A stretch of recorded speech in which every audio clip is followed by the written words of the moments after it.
이 추석 명절 또 주일인데 하나님의 큰 은혜와 원증이 여러분에게 함께 하시기를 주의 이름으로 축원합니다. 추석과 이 설 명절은 우리나라 최대의 명절입니다. 그래서 대한민국 전체가 아주 떠들썩하게 치러지는 최고의 축제일이기도 합니다. 근데 명절만 되면 목사로서 영적인 일을 담당하는 목사로서 걱정과 심히 근심과 두려움도 앞서기도 합니다. 여러분 솔직하게 얘기하면 우리나라가 이 유교문화권에 있다 보니까 이날은 대한민국 전체가 죽은 자를 즐겁게 하는 날이 되어졌습니다. 모든 사람들이 제사를 지내면서 귀신을 섬기는 그러한 날이 되어졌습니다. 그래서 명절은 사실은 부모님들과 만나기보다는 오히려 부모님과 적대적인 그런 가족들은 그냥 성묘만 다녀오고 제사만 지내는 이상한 그런 풍습이 지금도 진행되어지고 있습니다. 많은 목사님들이 이구동성으로 하는 이야기가 명절이 끝난 후에 성도들이 가장 영적으로 침체를 하고 있다 하는 이야기를 참 많이 합니다. 왜 그렇습니까? 바로 고향에 다녀가면서 가족 간에 즐거운 절기를 치러야 되는데 그러지 못했다는 이야기입니다. 오히려 우상을 숭배하고 이 제사 문제를 인하여 불화하고 갈등을 하고 그러다 보니까 영적으로 침체가 되어졌다고 하는 그런 이야기를 참 많이 합니다. 그래서 우리나라가 다른 무엇보다도 이 기독교 문화, 기독교 전통을 세워나가는 그러한 나라가 되어지기 위해서 먼저 예수 믿는 우리들이 앞장서야 될 줄 믿습니다. 그냥 나 혼자 예배드리는 것으로 끝나는 사람이 아니라 내가 내 가정에서부터 내가 있는 그 자리에서부터 기독교 문화, 기독교의 전통을 세워나가는 그런 변혁자의 삶을 살아갈 때 이것이 바로 예수의 향기를 나타내며 살아가는 것이고 이것이 바로 작은 목자, 작은 예수의 모습으로 살아가는 진정한 예수꾼의 모습인 줄 믿습니다. 그래서 여러분이 그곳에서부터 아름다운 기독교의 전통, 기독교 문화를 세워나갈 수 있어지시기를 주의 이름으로 축원합니다. 그래서 우리가 다른 무엇보다도 가정에서부터 기독교 전통, 기독교 문화를 세워야 되는데 먼저는 이 조상에게 감사하는 제사, 성묘 문화에서 하나님 앞에 감사드리고 하나님 앞에 예배드리는 문화의 전통을 세워나가는 것이 우리가 해야 될 일이라는 이야기입니다. 여러분 사실 우리나라 그 전통 문화 가운데는 이 후손들이 조상한테 제사를 잘 지내므로 조상의 은덕을 받아 잘 살게 되어지는데 이 조상 앞에 제사를 지내지 않으면 오히려 화를 당한다는 것이 우리 기독교의 대한민국의 전통 문화처럼 되어졌습니다. 그러다 보니까 나는 밥을 굶어도 상다리가 휘어지도록 제사상을 차리는 것이 우리나라 전통 문화였습니다. 조상 귀신을 잘 섬겨야 복을 받는다는 그 사상, 그것이 우리나라 전통 문화였었다는 이야기입니다. 그래서 우리들은 이 조상을, 죽은 조상을 잘 섬겨서 복을 받는 것이 아니라 하나님을 잘 섬겨서 복을 받는다는 기독교 문화의 전통을 세우는 것이 우리의 사명이 되어져야 된다는 이야기입니다. 그래서 각 가정에서 여러분 있는 곳에서 바로 이런 아름다운 기독교 문화를 세워나갈 때 하나님 얼마나 기뻐하시겠습니까? 두 번째로 여러분 명절 때마다 사실은 살아있는 부모님에게 효도를 해야 되는데 살아계신 가족들과 즐거워하는 그런 한때를 보내야 되는데 그러지 못합니다. 오히려 죽은 조상을 즐겁게 하는 그러한 절기가 되어져 버렸습니다. 그러다 보니까 이 죽은 조상을 즐겁게 하고 죽은 조상을 섬기는 그런 문화가 되다 보니까 산자들은 아주 그냥 죽어나는 노동절이 되어져 버렸습니다. 여러분 우리나라에서 가장 심각한 것 중에 하나가 명절 증후군이라는 이야기가 얼마나 많이 있습니까? 사실 명절 증후군이라는 얘기는요 대한민국에서는 나와서는 안 될 얘기입니다. 왜냐하면 우리나라가 옛날부터 동방예의지국이라고 그랬어요. 근데 그 예의지국이라는 것이 다른 모든 것을 떠나서 한마디로 이야기하면 조상을, 부모님을 잘 섬기고 또 가족 간에 예의가 있고 또 우더를 섬기고 어느 곳을 가든지 도덕적으로 윤리적으로 예의 바른 그런 국민들이다. 그런 민족들이다 해가지고 동방예의지국이라고 했습니다. 그런데 오늘날 그 명절 증후군이라는 얘기가 어디서 나왔습니까? 한마디로 얘기하면요 명절 때 시부모님 만나면 머리가 지끈지끈 아프고 배 아프다는 거예요. 배탈 설사나고 머리가 막 빠지기도 하고 허리도 아프고 이게 왜? 부모님만 생각하면 스트레스 받는다는 거예요. 그게 명절 증후군이에요. 여러분 그러면 이 동방예의지국에서 명절 증후군이라고 하는 말이 나와서 되겠습니까? 안 되겠습니까? 나와서는 안 될 얘기예요. 이거는 부모와 자식 간에 완전히 가정을 깨트려놓는 그런 이야기들이에요. 그런데 명절 때만 되면 언론에 대설특필되어지는 단어가 명절 증후군이라는 말이 대설특필되어집니다. 근데 그거 왜 그렇습니까?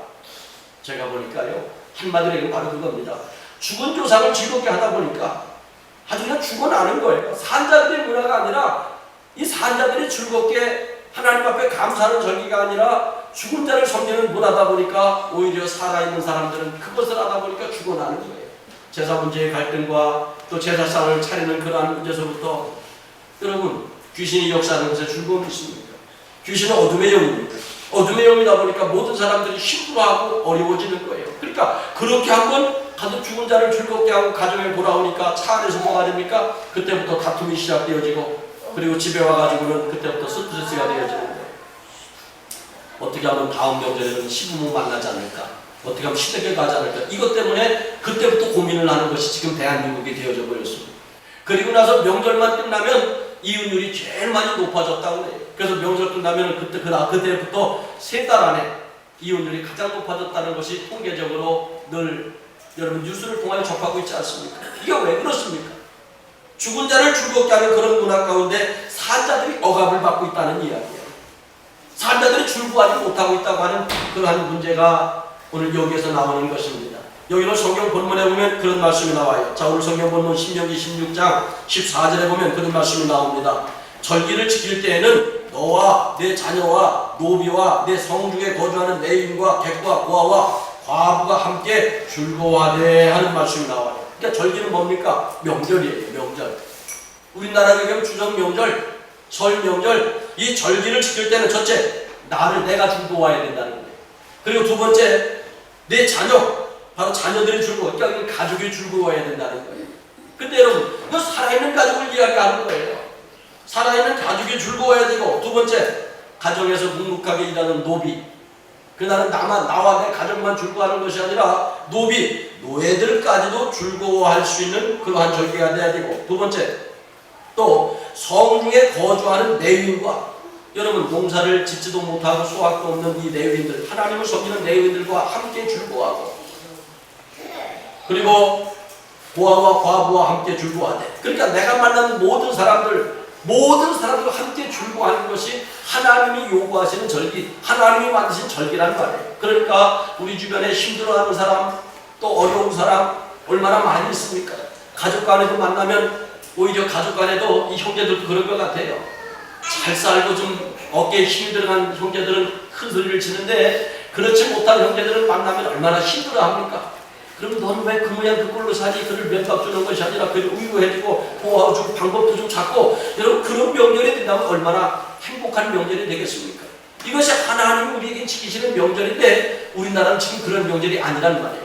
그래서 이날 명절을 우리는 바꿔야 돼요. 죽은 자를 즐겁게 하는 그런 명절이 아니라 살아있는 사람들이 즐거워하는 그러한 문화로 바꾸어져야 된다는 이야기입니다. 이것이 하나님이 우리들에게 요구하는 명절의 전통을 세우라는 거예요. 근데 우리나라에 지금 120년 동안 기독교의 복음이 들어왔죠. 그 일을 우리가 못해왔습니다. 못해왔다 보니까 지금까지도 갈등. 그러다 보니까 급자는 명절 중후군이라고 하는 아주 그냥 극악무도한 말까지 나와서 가정들이 지금 깨어지고 있습니다.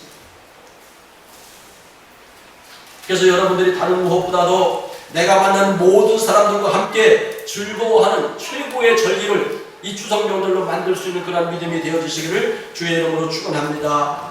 그리고 세 번째로 이 명절을 하나님이 기뻐하시는 기독교 전통을 세워나가는데 앞장을 서야 될 줄 믿습니다. 여러분, 우리의 삶 속에서 전통 문화는 굉장히 중요합니다. 전통 문화를 무시하고 살 수는 없습니다. 그러나 과거 조상들의 차례와 성묘 문화로 지내었기 때문에 지금도 그렇게 해야 된다, 그렇게는 생각하지 말아야 된다는 이야기입니다. 여러분, 이 전통 문화가 좋은 것이라면 우리가 그 날마다 발전시키고 개선을 시켜야 되겠지요. 그러나 이것이 좋지 못하다면 과감하게 개혁을 해야 합니다. 그러나 이 추석 문화, 지금 이 명절 문화는 대단히 잘못되어진 것들이 얼마나 많이 있습니까? 지금은 아주 변질되어져 버렸어요.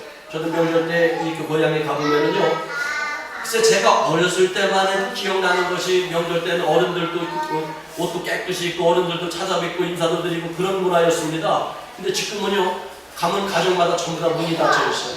그러면 앉아서 뭐 하느냐? 아침 제사 지내고 아침 먹고, 그러고 그때부터 고수업치고 술판 벌여놓는 것이 지금 명절의 문화가 되어졌습니다.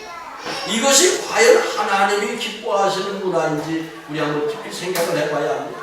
그래, 아무런 생각 없이 과거의 전통 문화는 합습해서는 안 된다는 이야기입니다. 그래서 우리 명절을 하나님이 기뻐 받으시는 그러한 문화로 만드는 것이 우리의 사명으로 알고 내가 있는 곳에서부터 만들어 나가야 될 줄 믿습니다. 그래서 특별히 이 추석 명절 문화는 죽은 조상에게 감사의 제사를 드리는 그러한 문화가 아니라 하나님 앞에 감사 예배를 드리는 그런 문화로 바꾸어 나가는 주인공들이 되어질 수 있으시기를 바랍니다. 여기 오늘 신명기 16장 15절에 보면 내 하나님 여호와께서 택하신 곳에서 너는 이래 동안 내 하나님 여호와 앞에서 절기를 지키고 내 하나님 여호와께서 내 모든 속줄과 내 손으로 행한 모든 일에 복 주실 것이니 너는 온전히 즐거워할지니라. 자, 여기 말씀해 보면 내 하나님 여호와 앞에서 절기를 지키라고 했어요. 귀신 앞에서 절기를 지키라는 거 아닙니다. 그리고 내 손으로 행한 모든 일에 복 주실 것을 인하여 너는 온전히 즐거워하라고 했습니다. 그러니까 내가 여호와로 인하여 즐거워하는 것. 그래서 여러분 이 명절은 내가 여호와로 인하여 즐거워하는 최고의 축제일이 되어져야 된다는 거예요. 또 하나님께서 나한테 복을 주실 것을 믿고 우리 감사하는 그런 절기가 되어야 될 줄 믿습니다. 그래서 성경에 나와 있는 이 초막절은 우리나라의 추석 명절과 사실은 비슷합니다. 그래서 추석 명절이 왜 생겼습니까? 바로 한 해 동안 농사를 지었는데 풍년을 맞이했어요. 이 모든 것이 죽은 조상들의 은덕이다 해가지고서는 조상들에게 아주 풍성하게 제사를 드리며 조상들을 찬양하는 그런 절기가 되지 않았습니까? 근데 이것이 죽은 조상이 우리들에게 축복할 것이 아니라 살아계신 하나님께서 복을 주셨다. 살아계신 하나님께서 우리를 풍성하게 하셨다. 그래서 우리 하나님 앞에 최고의 감사 예배를 드려야 된다. 이것이 우리가 지켜야 될 그러한 절기라는 이야기입니다. 그래서 우리가 다른 무엇보다도 하나님께서 복 주실 것을 인하여 감사하고 하나님 복 주신 것을 믿고 감사하는 그러한 명절을 만들 수 있어지시기를 주의 이름으로 축원합니다. 네 번째로 이 명절에 다른 무엇보다도 모든 가족들이 모였을 때에 하나님의 은혜에 감사하는 법을 가르치고 또 배우는 그러한 명절이 되어져야 될 줄 믿습니다. 여러분 가만히 한번 생각을 해보십시오. 명절이라고 해야 지금 모든 가족이 모여 제사 지내고 나면 그리고 두 번째로 하는 것이 고수업 지내는 것이에요. 그리고 술 먹는 거예요. 그리고 어린아이들은 게임하는 거예요. 그러지 않은 사람들은 TV 보고 그냥 뒹구는 날이 명절입니다. 아무런 의미가 없어요. 근데 유대인들에게는 하나님께서 명절을 어떻게 지내라 명령하신 것이 있습니다. 우리 성경을 좀 찾아봅니다.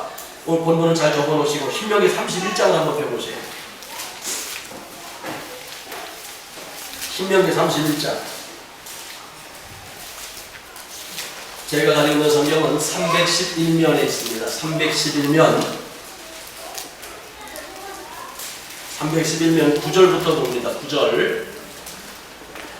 신명기 31장 9절. 또 모세가 이 율법을 써서 여호와의 언약궤를 매는 레위 자손 제사장들과 이스라엘 모든 장로에게 주고 모세가 그들에게 명령하여 이르기를 매 7년 끝 곧 면제년의 초막절에 온 이스라엘이 네 하나님 여호와 앞 그 택하신 곳에 모일 때 이 율법을 낭독하여 온 이스라엘에게 듣게 할지니 곧 백성의 남녀와 어린이와 네 성읍 안에 거류하는 타국인들을 모으고 그들에게 듣고 배우고 네 하나님 여호와를 경외하며 이 모든 율법의 모든 말씀을 지켜 행하게 하고. 자, 여기 말씀해 보면 이 절기 때에는 나와 내 모든 자녀들 가족들을 모아놓고 또 그 마을에 있는 타국인들까지도 모아놓고 하나님의 율법을 낭독하여 듣게 하고 배우게 하고 그리고 지켜 행하게 하는 날.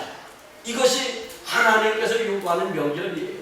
그래서 이 날은 다른 무엇보다도 하나님께서 우리들에게 축복하실 것을 간증을 하고 또 가족 가운데 힘들어하는 가족들이 있다면 그를 위해서 같이 염려해주고 같이 기도해주고 같이 그를 그리스도의 말씀으로 위로해주는 그러한 명절이 되어져야 된다는 거예요. 하나님의 뜻을 세워나가는 그러한 명절이 되어질 때 그 가정마다 하나님 얼마나 기뻐하시겠습니까? 이것이 바로 하나님께서 우리들에게 지키게 하는 명절이라는 거예요. 그래서 13절도 보십시오. 신명기 31장 13절. 또 너희가 요단을 건너가서 차지할 땅에 거주하는 동안에 이 말씀을 알지 못하는 그들의 자녀에게 듣고 내 하나님 여호와를 경외하기를 배우게 할지니. 그러니까 하나님을 모르는 자녀들, 여러분 명절 때 가지고 하나님을 믿지 않는, 예수 믿지 않는 가족들도 올 거 아니에요. 예수 믿지 않는 친척들도 올 거 아니에요. 이 날에 여러분 최고로다가 우리가 복음을 전하는 그러한 날이 되어야 돼요. 그래서 여러분 31절에 그 얘기잖아. 13절. 너희가 요단을 건너가서 차지할 땅에 거주할 동안에 이 말씀을 알지 못하는 그들의 자녀에게 듣고 네 하나님 여호와 경유하기를 배우게 할지니라. 하나님은 섬기는 법을 가르쳐야 되는 거예요. 예수 믿는 법을 가르치고 바로 치동하는 날이 바로 이 날이라는 거예요. 여러분, 명절 때가 아니면 일가친척들이 모이기가 사실 쉽지 않습니다. 다들 바쁘다 보니까. 그럼 이 날은 모여가지고 뭐 하는 날입니까? 오늘 많은 크리스찬들의 가족들이요, 그냥 형식적인 예배로 끝납니다. 형식적인 예배로 끝날 것이 아니라 가족 가운데도 믿음이 좀 연약한 가족들이 있을 테고 좀 믿음이 좀 안 좋은 그런 형제들도 있을 거 아니에요? 그걸 하나님의 말씀을 잘 가르쳐야 돼요. 신앙생활은 이렇게 하는 것이다. 하나님은 이렇게 경외하는 것이다. 잘 지도해주고 가르쳐줘 가면서 그렇게 하는 것이 하나님께서 요구하시는 절기지, 그냥 우리들은 형식적인 예배만 딱 드리면 그걸로 명절 예배 끝. 이건 여러분 기독교 문화 전통이 아니라는 거예요. 그래서 이 명절에 기독교 문화 전통을 온전히 세워나가기 위해서는 우리들이 이러한 일을 해야 돼요. 그래서 여러분들이 오늘이 특별히 명절인데 오늘은 오후 예배도 없습니다. 오전 예배가 끝나고 나면 이 말씀을 가만히 생각을 해보고 우리 형제 가운데, 우리 자녀들 가운데 누가 좀 믿음이 좀 흔들리고 있는지, 누가 믿음이 좀 연약한지 한번 좀 잘 살피셔서 그들의 잘못된 믿음을 좀 권면해서 바로잡아 주시고 좀 이끌어 주신다면 이것이 바로 부모님들이, 이것이 바로 형제들이 해야 될 위대한 사명인 줄 믿습니다. 그래서 이렇게 아름다운 기독교 전통 문화를 세워나가는 저와 여러분들이 되어질 수 있으시기를 주의 이름으로 축원합니다. 특별히 명절은 죽은 자에게 감사하는 그러한 명절이 아니라 살아계신 하나님 앞에 감사를 드리고 살아계신 부모님 앞에 감사를 드리는 그러한 절기가 되어야 될 줄 믿습니다. 근데 많은 사람들이 마음뿐이에요. 마음뿐이에요. 그래서 여러분, 이 감사는 어떻게 해야 되느냐? 다른 무엇보다도 적극적으로 찾아야 합니다. 근데 가만히 볼 때 감사거리는요, 찾으면 무시하게 많이 있는데 안 찾으면 하나도 없는 게 감사인 것 같아요. 근데 데살로니가전서 5장 18절에 보면 범사에 감사하라. 이것이 그리스도 예수 안에서 너희를 향하신 하나님의 뜻입니다. 자, 따라서 하세요. 제가 범사에 감사하라. 이것이 그리스도 예수 안에서 너희를 향하신 하나님의 뜻이다. 이것을 너희라고 하는 말을 여러분의 이름을 넣는 겁니다. 그래서 여러분의 이름을 넣는 건데 제가 한번 읽어볼게요. 범사에 감사하라. 이것이 그리스도 예수 안에서 박영수 목사를 향하신 하나님의 뜻입니다. 이처럼 자 시작. 범사에 감사하라. 이것이 그리스도 예수 안에서 박영수 목사를 향하신 하나님의 뜻입니다. 아멘. 범사에 감사하는 것이 그리스도 예수 안에서 하나님을 향하신 여러분의 뜻이다. 그래서 여러분들이 범사에 감사하라는 것은 하나님의 명령입니다. 그래서 우리가 범사에 감사하는 것은 적극적으로 감사거리를 찾아서 하나님 앞에 감사를 해야 돼요. 그래서 여러분, 이 범사에 감사할 때 하나님께서 영광을 받으시고 그때부터 하나님께서 우리를 축복을 하시는 겁니다. 여러분, 창세기부터 계시록까지 볼 때요, 감사라고 하는 단어는 우리 인간에게 주신 최고의 선물이에요. 감사할 때 하나님의 역사가 있고, 감사할 때 응답도 있었고, 감사할 때 축복도 있었습니다. 그래서 감사는 능력의 말이에요. 능력받은 사람만 할 수 있는 얘기예요. 능력받지 못한 사람은 감사는 못해요. 능력받지 못한 사람들은요, 원망과 불평만 합니다. 여러분, 가만히 한번 생각해 보십시오. 내가 성령으로 충만할 때, 은혜가 충만할 때, 은사로 충만할 때는 저절로 입만 열면 감사가 나와요. 근데 영빨 떨어지면 그때부터 원망과 불평이 나와요. 그래서 하나님 능력 주세요, 은사 주세요, 1000번 만번 하고 작전 기도하고 산 기도하고 이거 중요한 것이 아니라 지금부터는 감사하십시오. 그 하나님 앞에 감사할 때, 적극적으로 감사할 때, 그때부터 여러분에게 하나님의 은사와 능력도 충만하게 임하게 될 줄 믿습니다. 모든 은사의 통로가 바로 감사예요. 능력의 통로가 감사예요. 축복의 통로가 감사예요. 그래서 우리는 다른 무엇보다 적극적으로 감사를 찾아나가는 그러한 믿음이 되어야 될 줄 믿습니다. 할렐루야, 할렐루야. 그래서 감사는 이 세상을 이길 수 있는 능력이에요. 근데 원망과 불평은 이 세상에서 나를 파멸시키는 사탄의 능력입니다. 근데 왜 우리가 사탄의 능력을 사용해야 됩니까? 그래서 여러분들이 이 명절을 맞이해 하나님 앞에 무엇을 감사할까 적극적으로 찾아보십시오. 이 명절을 맞이해 내가 가족들에게 무엇을 감사할까 적극적으로 한번 찾아보십시오. 그러면 감사거리가 무지하게 많이 있을 겁니다. 그런데 적극적으로 찾지 아니하면은요, 날마다 그 모양 그 타임이에요. 늘 그래요. 그냥 항상 그래요. 그러니까 감사할 거리가 없어. 교회 나오는 것도 힘들어하고, 예배 드리는 것도 힘들어하고, 가족들 만나는 것도 별 재미가 없어요. 근데 내 형제들로부터 감사거리가 있고 내 부모님으로부터 감사거리를 찾으면은요, 그때부터는 부모님 만나는 것도 즐거운 거예요. 하나님 앞에 나오는 것도 즐겁고요. 근데 이 감사거리를 찾지 못하면 모든 것이 다 그때부터 짜증이 나기 시작하는 거예요. 그래서 여러분, 범사에 감사하라! 이것이 그리스도 안에서 너희를 향하신 하나님의 뜻입니다. 여러분, 이 말씀을 명심하고 적극적으로 감사를 찾을 수 있으시기를 주의 이름으로 축원합니다. 할렐루야, 할렐루야. 두 번째로, 감사는 행동입니다. 행함이 없는 믿음은 죽은 믿음이라고 그랬어요. 그래서 감사는 반드시 행동으로 표시되어져야 그때부터 그 감사의 아름다운 열매가 맺혀지는 겁니다. 마음속에만 있다면 이것은 씨앗이요, 씨앗. 근데 감사가 내 밖으로 나오는 순간에 이것이 싹이 나고 잎이 나고 꽃도 피고 열매도 맺혀지는 거예요. 근데 마음으로만 가지고 있다면 아무런 유익도 없습니다.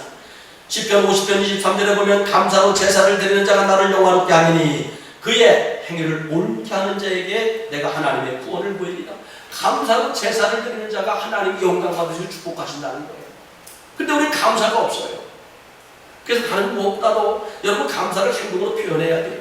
전에 풍계를 다니다가 그런 분을 만났어요.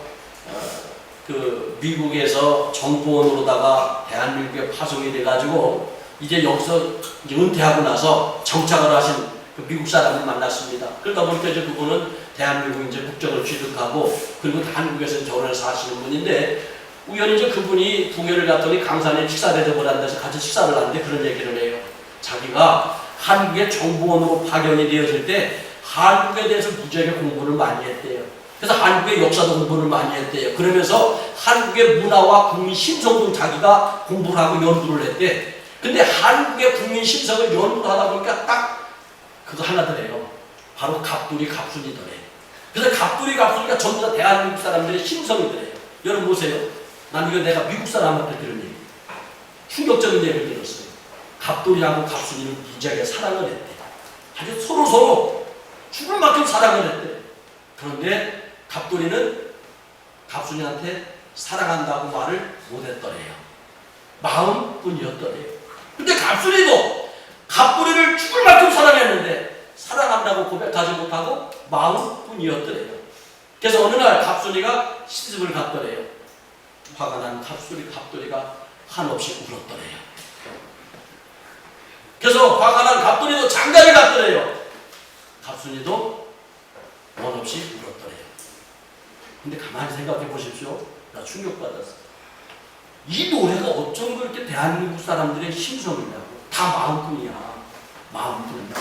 행함이 없다는 얘기예요. 아니, 갑돌이가 갑순이한테 사랑한다고 말 한마디만 했으면 비극적이지 않았을 거예요. 근데 사랑한다고 말을 못하니까 비극적인 결말을 맞이했잖아요. 근데 그게 대한민국 사람들의 모습이에요. 자녀들은 부모님한테 사랑한다고 말 못하고, 부모는 자녀들에게 사랑한다고 말을 못하고, 뭐해? 마음뿐이야, 마음뿐. 내가 사랑하는 거 알지? 그것도 말도 못하고 속으로만. 그러니까 많은 사람들이 부모님 앞에 효도해야지 마음뿐이요.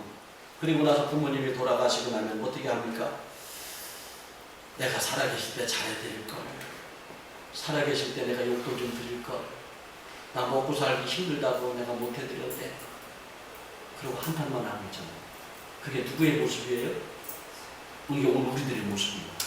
옆에 사람 쳐다봐봐요. 이분이 갑돌이처럼 생겼는지 갑돌이처럼 생겼는지. 그게 왜? 마음속으로만 감춰두고 사랑을 표시하지 못하는 거예요. 마음속으로만 감춰두고. 그렇게 여러분, 이번 명절부터 우리는 그걸 깨야 돼요. 내가 부모님을 사랑하는 그 마음을 마음으로 감춰두지 마시고, 가장 쉬운 것부터, 내가 할 수 있는 것부터, 고백할 것부터, 입술로부터 한번 시작을 하잖아. 할렐루야? 네. 아니, 그러니까 여러분, 그거예요. 내가 부모님에게 지금까지 잘못해서 죄송합니다. 앞으로 열심히 하겠습니다. 열심히 섬기겠습니다. 사랑합니다. 그 말 한마디만 해도요, 부모님들은 마음이 얼마나 포근해요. 얼마나 마음이 열려집니까? 근데 그 말을 해요, 못해요? 죽었다 깨도 못해요. 왜? 갑돌이니까. 갑순이니까. 여러분, 용돈이라고 하는 것도요, 1,000만 원, 1억, 10억, 이렇게 되면 얼마나 좋아요. 아니 근데 그것보다도 내 주머니에서 정말로 내가 사랑하는 마음으로 10,000원짜리 한 장만 드려도요, 부모님은 그로 인하여 즐거워하고 행복하게 하는 게 그게 부모입니다. 근데 그것을 좀 드리면 되는데, 쉬운 것부터 하면 되는데, 내가 할 수 있는 것부터 하면 되는데, 뭐 때문에 못해요? 갑순이라 못하는 거예요. 갑돌이라 못하는 거예요. 사실 며느리들도 그런 것 같아요. 그 시부모하고 관계가 그렇게 갈등할 관계가 아닙니다. 잘 섬기고 싶은 마음은 간절해요. 근데 그걸 못해요. 왜? 갑순이라고 해요. 갑순이라. 그래서 이 갑돌이 중국에 전부 다 대한민국 사람들이 빠져있어 지금. 근데 그것이 어디까지 옮겨졌느냐? 교회까지 다 옮겨졌어. 그래서 교회 안에서도 행동을 못해. 마음뿐이요. 믿음도 마음뿐이요. 하나님을 섬기는 것도 마음뿐이요. 한 마음으로다가는 교회를 다해요. 마음으로다가는 믿음이 얼마나 좋은지 몰라요. 아주 철국을 치부하는 믿음이요. 날마다 하나님과 교통하고 교제하는 믿음이에요. 근데 행함이 없어요. 그러니까 죽은 믿음이라는 얘기예요. 내가 그 얘기를 듣고 가만히 생각을 해보니까 이 갑돌이, 갑순이, 이 중국군이 아주 대한민국 모든 크리스찬들의 마음을 지배를 하고 있기 때문에 여기서부터 이 죽은 믿음이 나온 것 같아요. 그래서 야고보 사도가 대한민국 사람들을 위해서 하신 것 같아요. 행함이 없는 믿음은 서구하신 믿음이다. 행함이 없는 믿음은 소천하신 믿음이다. 행함이 없는 믿음은 쭉 사망하는 믿음이다. 그래서 그 말은 대한민국 사람들 때문에 나온 거예요. 우리 말보다 행동이 빨라야 될 거 아니에요. 말과 행동이 하나가 돼야 되잖아요. 근데 말도 안 나와. 뭐 때문에? 마음 안에서 죽어있기 때문에. 마음 안에서 죽어있기 때문에. 여러분 보면은 씨앗을 뿌려야 되는 거예요. 근데 그 씨앗이 아깝다고. 집에다가 고이고이 모셔둔다면 가을에 거둘 게 없잖아요. 그 씨앗을 과감하게 뿌리면 그 씨앗에서 싹이 나고 잎이 나고 꽃이 피고 열매가 맺혀져서 거둘 게 있단 말이에요. 근데 마음으로만 간직하고 있는 것은 씨앗을 마치 집안에다가 고이고이 모셔놓은 것과 똑같은 거예요. 그러니까 그 마음뿐인 그것 때문에 싹도 나지도 않고 꽃이 피어지지도 않고 열매도 없고, 열매가 없으니까 축복도 없고 은혜도 없고 응답도 없고 그냥 죽은 믿음으로 교회 와서 할렐루야 형식적으로 영혼 없이 찬송하다가 그냥 가는 것이 오늘 우리들의 모습이라는 거예요. 그래서 여러분, 이 명절에는 다른 무엇보다도 적극적으로 감사를 찾으시고 그리고 행함으로 옮길 수 있으시기를 주의 이름으로 축원합니다. 하나님 앞에 행동으로 옮기십시오. 그리고 부모님에게, 가족에게 감사를 행동으로 옮길 수 있는 그러한 믿음이 되어지시기를 주의 이름으로 축원합니다. 이 자리에서 예배드리는 모든 분들은 갑돌이, 갑순이 그 중군에서 치료가 되어질지어다. 아멘. 행동하는 믿음이 되어지시기를 주의 이름으로 축원합니다. 할렐루야. 마지막으로 감사는 절대적인 감사가 있어야 합니다. 여러분, 감사는 조건이 있으면 안 돼요. 무조건적인 감사예요. 여러분, 감사에 무슨 조건이 있습니까? 많은 사람들이 신앙생활에 실패하는 이유가 여기 있어. 내가 기도해서 응답 받으면 감사하고 응답이 없으면 그때부터 내가 하나님을 믿어야 되나 말아야 되나 갈등을 합니다. 그래도 기도 조금 하다가 응답이 없으면 신앙생활을 포기하는 분들도 굉장히 많아요. 축복 받으면 감사하고 축복을 못 받으면 감사하지 않아요. 여러분, 이건 감사가 아니에요. 감사는요, 축복을 받아도 감사, 축복을 받지 못해도 감사, 응답을 받아도 감사, 응답을 못 받아도 감사, 조건 없는 감사, 이것이 바로 진정한 감사예요. 여러분, 부모님하고도 마찬가지예요. 부모님이 한 10억씩 물려줘도 감사, 10원 하나 안 물려주셔도 감사. 여러분, 이래야 되는데 모든 사람들이 물려주면 와, 근데 물려주고 나서 딱 명의 변경하면 그때부터 끝나잖아요. 그때부터 나몰라라 하고 있잖아요.